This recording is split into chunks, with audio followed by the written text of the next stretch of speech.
Welcome to Waterstones, first of all. Thank you. I wanted to ask, first of all, creating what's going to be a series of books, drawing on Yoruba myth and history. Why? Why was that the way that you... Because it's an allegory and it's very much about things that we're dealing with today. So why did you decide to write sort of fantasy rather than a more contemporary novel, I suppose? Yeah, so it's funny, especially because I'll get this question in different forums and I never know how to answer because I think for so many writers, it's like Inception. There's so many layers as to why. So I would say the fantasy aspect it's probably because of J.K. Rowling, because once I got Harry Potter, I couldn't do stories without magic. And so even when I would try and write stories without magic as a kid, then it'd be like, okay, and then she got a magical knife, and then she got to the power of lightning. And so it's like, I knew, all right, this is what you love. Yeah. And part of it for me too is like, if you're creating something, it's like, I don't want to write about like, oh, I'm an adult and I have to do taxes and like now someone got murdered. And I was like, that's not very fun for me to write about. So it's like, if I had the chance to do anything, let's do something magical. But every story idea I had before that, everything that inspired that, they were very hollow. So it'd be like, oh, wouldn't it be cool if a girl could shoot lightning? Wouldn't it be cool if this person could fly? So it was just about like, wouldn't it be cool? And I didn't really have more to say, and I didn't really have more to be challenged by and inspired by. So when I discovered the Orisha, and for me, I thought they were like these African gods and goddesses.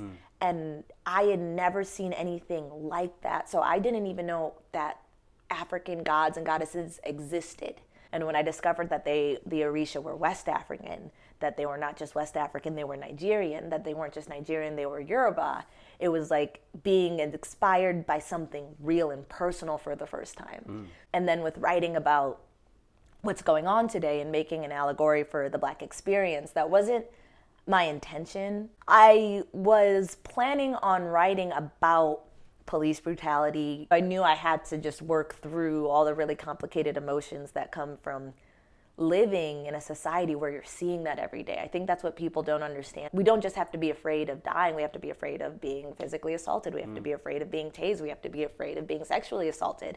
And we see these stories. We see it happening constantly. And it's always like, okay, that's me. You don't feel safe. You don't feel distant. You're like, there's very little that stops that from being me. So I knew I had these two stories I wanted to write, this one big West African fantasy, this one about police brutality. And like one of my best friends at the time helped me realize, oh, I think it's the same book. And I was just like, oh. And there was like the light bulbs and the firecrackers and like I think every writer maybe has like that one light bulb moment in the book, because otherwise books are just very hard work. And it's just like pulling out your hair and then like new white hairs grow and you pull those out. So you only get like one magical everything comes together moment. And for me it was that, because I was like, oh, these things that I want to talk about in this world that I want to play in, like this is the story I want to write. And of course it's not isolated. We've got, Marlon James is writing a fantasy series which again is drawing on Black culture. We've seen a huge success of things like Black Panther. What is it like for you as a writer of colour to see Black culture being absolutely sort of, swallowed up by people all around the world? Amanda Sternberg, a couple years ago, said, what would America look like if we loved Black people as much as we love Black culture? Yeah. So it's like we're actually used to seeing, like you see like Michael Jackson and Whitney Houston and Beyonce and Rihanna, and you see people rocking cornrows. And like we see our culture celebrated, but a lot of times when it's on us, it's like, no, that's not okay. Yeah. So from a storytelling perspective, like when I was writing this book, Black Panther didn't exist. Yeah. We didn't even have a trailer. So I was like, I wanted to create something like Black Panther. I wanted to just an epic story with all Black characters that wasn't, it's weird because I didn't want it to fully be about them being Black. I wanted them to just get to be human beings because we are just human beings. Sure. I wanted to do both because we are just human beings, but then we also have these complex relationships with how the world sees us. So putting that in the book and having it embraced, especially abroad, that means a lot, especially in other languages.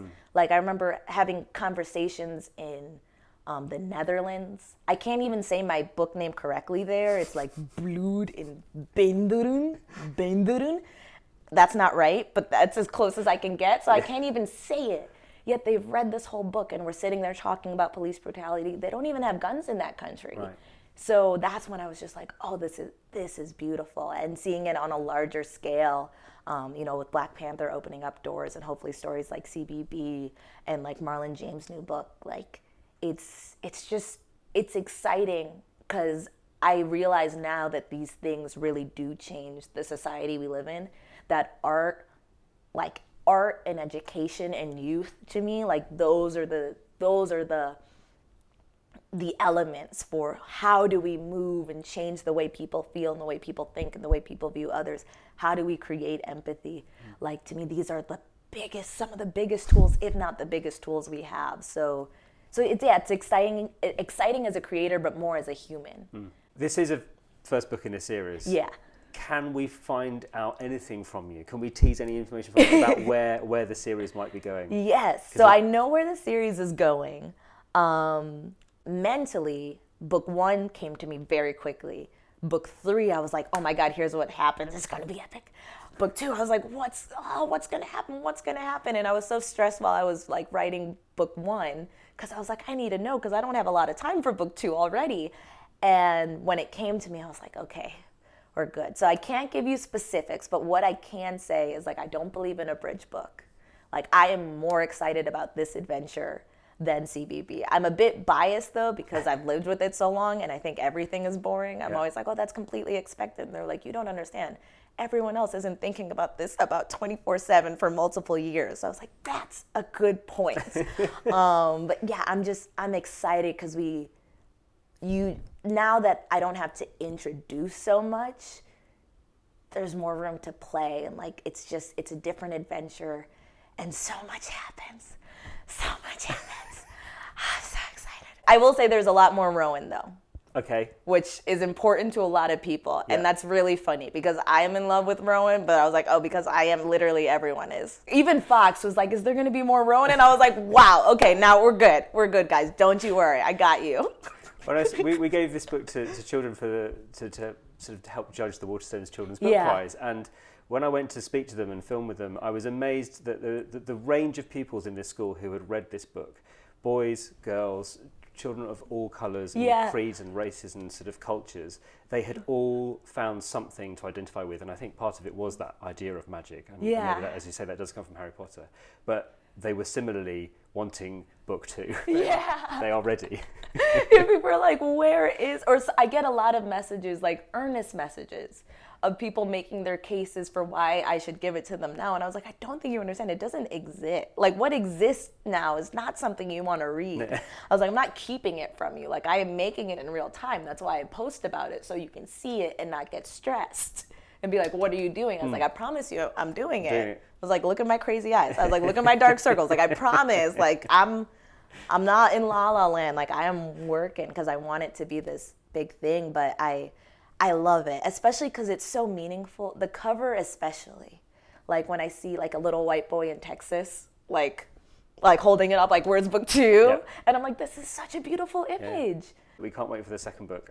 So thank you. Thank you. Especially because the Waterstone has been such a huge supporter of this book in the UK. And, like, yeah, I'm blown away. I'm blown away by the readers, but I know that doesn't just start with the readers, and that doesn't just start with the book. It starts with, like, the people who get them the book. So really, like, thank you guys for everything you've done. It's been our pleasure. Now off you go back to work and finish it off.